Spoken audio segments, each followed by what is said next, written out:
नमस्कार, स्वागत आहे तुमचं सगळ्यांचं श्रद्धा चॅनलमध्ये. आज आपण बघणार आहोत अगदी झटपट होणारा आणि जर भाजीला काही नसलं, संध्याकाळचं टेन्शन असतं काय करायचं, तर असं झटपट होणारी रेसिपी ती म्हणजे कढी चावल. अतिशय चविष्ट अशी रेसिपी आहे. तर चला व्हिडिओला सुरुवात करूया. इथे मी 1 कटोरी बेसन घेतलेलं आहे. तुम्हाला जितक्या व्यक्तींसाठी कढी चावल बनवायचे आहेत तेवढं तुम्ही अंदाजे चणा डाळीचं पीठ घेऊ शकता. त्याच्यामध्ये थोडं चवीनुसार मीठ टाकून घेतलेलं आहे आणि आता आपल्याला छान असं मिक्स करून घ्यायचं आहे. तुम्ही तिखट, हळद, मीठ जे काय असेल ते टाकू शकता. मी इथे फक्त थोडंसं तिखट टाकून घेतलेलं आहे. हळद टाकायची गरज नाही, कारण तसं पण छान असा भाज्यांना पिवळा कलर येतो आणि जास्त हळद टाकले की थोडंसं लालसर कलर येतो. आणि जसं आपण नॉर्मल भजी करतो तसंच आपल्याला पीठ तयार करून घ्यायचं आहे. जास्त असं पातळ पण नको किंवा घट्ट पण नको. याच्यामध्ये तुम्ही कांदा, कढीपत्ता, मिरची वगैरे तुम्ही टाकू शकता. लहान मुलं पण खातात, त्यामुळे मी याच्यामध्ये काहीच टाकलेलं नाही आहे. म्हणजे जर घरात लहान मुलं असेल किंवा त्यांना नेहमी काय करून द्यायचं असा प्रश्न पडतो, तर ही जी डिश आहे कढी चावल ते लहान मुलंसुद्धा खूप आवडीने खातात. तर त्यांना तिखट लागायला नको किंवा दाताखाली आलं तर ते चिडचिड करतात. त्यामुळे मी याच्यामध्ये काहीच असं टाकलेलं नाही आहे, जसं की कांदा, मिरची वगैरे, कढीपत्ता. फक्त बेसन भिजून घेतलेलं आहे, थोडं हळद किंवा तिखट टाकून आणि मीठ टाकून. तर अशा पद्धतीने कन्सिस्टन्सी ठेवायची आहे.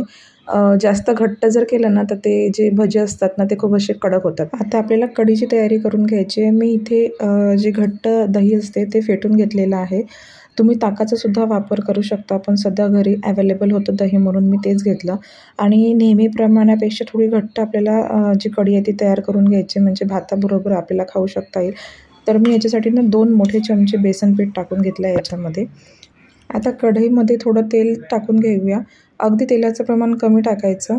जसं आपण कढी फोडणी देतो सेम तसं करायचं आहे आपल्याला. याच्यामध्ये छान असं मोहरी टाकलेलं आहे, छान तळतळू दिलेलं आहे. मी इथे जिरं नाही टाकलेलं आहे. कढीपत्ता, हिरवी मिरची आणि थोडासा लसूण छान असा किसून घेतलेला आहे. तो तेलामध्ये छान असा परतून घेतलेला आहे. आणि याच्यासोबतच आपल्याला थोडंसं हिंग टाकून घ्यायचं आहे. हिंगाने कढीची चव खूपच छान येते. आणि थोडं हळद टाकून घ्यायचं आहे, म्हणजे कढीला कलर खूपच सुंदर येतो. छान असं होऊ द्यायचं आहे 1-2 मिनटं तेलामध्ये. आणि जे आपण दह्यामध्ये बेसन पीठ टाकून घेतलेलं, छान फेटून घेतलेलं होतं, त्याच्यामध्ये थोडं गरम पाणी टाकून ते अगदी थोडं पातळ करून घ्यायचं. आणि ते आपल्याला आता फोडणी छान अशी झाली आपली की त्याच्यामध्ये आपल्याला हे ओतून घ्यायचं आहे. छान जर असं ताक वगैरे असेल तर ताकाची सुद्धा कढी खूप छान अशी होते. तर याच्यामध्ये तुम्ही बघू शकता मी गरम पाणी टाकून घेतलं आणि पातळ करून घेतलं आहे. खूप जास्त पातळ आपल्याला कढी नको आहे, कारण आपण हे जी आहे ते भाताबरोबर खाणार आहोत. तर घट्टच आपल्याला कढी हवी आहे, कारण जेव्हा आपण थंड होतं ना तेव्हा ते आणखी जास्त घट्ट होतं. तर आता मी मीठ टाकून घेतलं आणि कढीला छान अशी उकळी येऊ द्यायची आहे. कढीला छान उकळी आली की आपल्याला गॅस हा जो आहे तो बंद करून घ्यायचा आहे. अगदी झटपट होणारी अशी रेसिपी आहे. रोज आपल्याला सायंकाळ झाले की विचार पडतो की आता स्वयंपाकाला काय करायचं. तर भूक जर कमी असेल किंवा जास्त असेल काही हरकत नाही. गरम गरम छान असा भाताचा कुकर लावून द्यायचा आणि इकडे कढी आणि भजे तयार करून ठेवून द्यायचे आणि बस मस्तपैकी खायचं. ताटभर खातात, फस्त करतात. अगदी इतकी चविष्ट अशी हे लागते ना. आणि जर तुमच्याकडे इंद्रायणी भात असेल ना तर एकच नंबर. लहान मुलंसुद्धा आवडीने खातात, कारण तुम्हाला माहिती आहे की कढी फार जास्त तिखट नसते, छान अशी आंबट टेस्ट असते त्याची. त्याच्यामुळे मुलंसुद्धा आवडीने खातात आणि तुम्ही नक्की करून बघा, कारण की पावसाळ्याचं सीझन सुरू होतं आणि काहीतरी असं चमचमीत खावंसं वाटतं.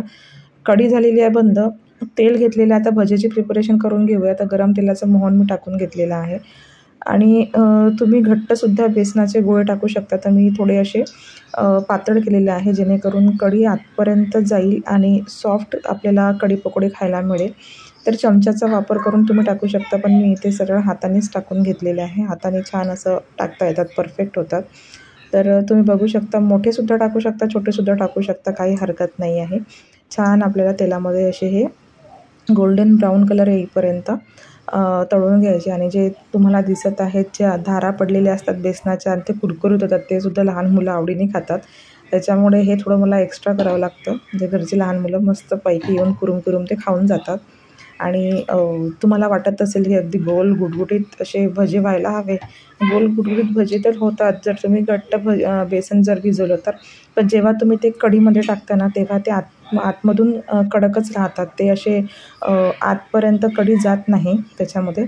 म्हणून काय करायचं ना आपल्याला, जेव्हा हे भजे होतात तेव्हाच ते कढीला जेव्हा उकळी येते ना तेव्हाच तुम्ही टाकून दिलं तर जेवायला जर 1 तासभर असेल तर छान असे ते मुरतात कढीमध्ये भजे. आणि जर तुम्हाला लगेचच्या लगेच करायचं असेल तर हे सुद्धा एक सोपी आणि झटपट होणारे असं आयडिया आहे. लगेच तुम्ही कढीमध्ये टाका, उकळी येऊ द्या, गॅस बंद करा आणि लगेच ताटं वाढायला घ्या. तर छान असं आपण परत करून घेऊया. गोल्डन ब्राऊन कलर होईपर्यंत आपल्याला भजे जे आहे ते तळून घ्यायचे आहे. तळताना नेहमी लोखंडाचाच वापर करा, लोखंडाच्या कढईचा, म्हणजे शरीरासाठी सुद्धा चोड चांगलं असतं आणि तेल जास्त होत नाही आणि सोडा वगैरे अजिबात टाकायचा नाही. बघू शकता तुम्ही तेल अजिबातच आटलेलं नाही आहे. मी 2 ते 3 व्यक्तींचे भजे तळले पण तेल अजिबात आटलेलं नाही आहे. जर तुम्ही सोडा टाकला ना तर भजे खूप जास्त असे ऑइली होतात आणि इतकं शरीरासाठी सोडा वगैरे पण हानिकारक आणि घरातले लहान मुलं खातात तर नकोच ते स्किप करायचं. तर आपले जे भजे आहेत ते तळून तयार झालेले आहेत. तुम्ही बघू शकता अशा पद्धतीने माझे जे भजे आहेत ते तळलेले आहेत. आता आपण याला डायरेक्ट टाकून द्यायचं आहे कढीमध्ये. मी कढी ऑलरेडी आधीच तयार करून गॅस बंद करून खाली उतरून घेतलेली आहे, कारण आताच लगेच जेवण करायचं आहे त्यामुळे. आणि लगेच हे टाकून द्यायचं आणि झाकण ठेवून द्यायचं. अगदी 10 मिनटामध्येच जे खूप सॉफ्ट असे होऊन जातात जे पकोडे आहेत ते, कारण कढी उकळी आलेली आहे, गरमच आहे आणि लगेच खायला घेऊ शकतो आपण. तर तुम्ही बघू शकता जेवढे आहे मी तेवढे टाकून घेतले. जेवढे व्यक्ती जेवणारे असतील तेवढे पकोडे त्याच्यामध्ये टाकून द्यायचे. पूर्णच्या पूर्ण नाही टाकायचे, नाही तर ते पूर्ण शोषून घेतात आणि कढीच राहत नाही जेवायला. आणि याच्यापेक्षासुद्धा जास्त घट्ट कढी केली तरीही चालेल. माझी तरी थोडी पातळच झालेली आहे. झाकण ठेवून द्यायचं, 10 मिनटानंतर जेवायला वाढायचं. तर मी इथे वाळा कोलम भात तयार करून घेतला. छान गरम गरम भात आहे, मस्तपैकी असा ताटामध्ये पालथा पाडून घेतला. वाटीमध्ये कढी घ्यायची, छान असा जो पकोडा आहे आपला तो सुद्धा घ्यायचा आणि गरम गरम मस्त. जर तुम्हाला तूप आवडत असेल तर तूप टाका भातावरती आणि गरम गरम जेवायला घ्या. घरच्यांना चिल्लर पार्टीलासुद्धा खाऊ घाला, अतिशय अगदी 5ही बोटं चोखून खातील. आणि जर तुम्हाला ही रेसिपी आवडली असेल तर तुम्ही नक्की चॅनलला लाईक करा, शेअर करा आणि सबस्क्राईब करायला विसरू नका. बेल आयकनला प्रेस करा. तसा तर हा UPमध्ये खूप जास्त फेमस आहे कढी चावल, पण महाराष्ट्रामध्ये सुद्धा आता सगळेच स्टेटचे आपण रेसिपीज खातो आणि आपल्याला खरंच खूप जास्त आवडते. तर UPचंच ही एक रेसिपी आहे जी मी आज तुमच्यासोबत शेअर केलेली आहे. दिसायला तर अगदी खूप छान आणि टम्म फुगलेला आहे तो कढीमध्ये पकोडा, तुम्ही बघू शकता.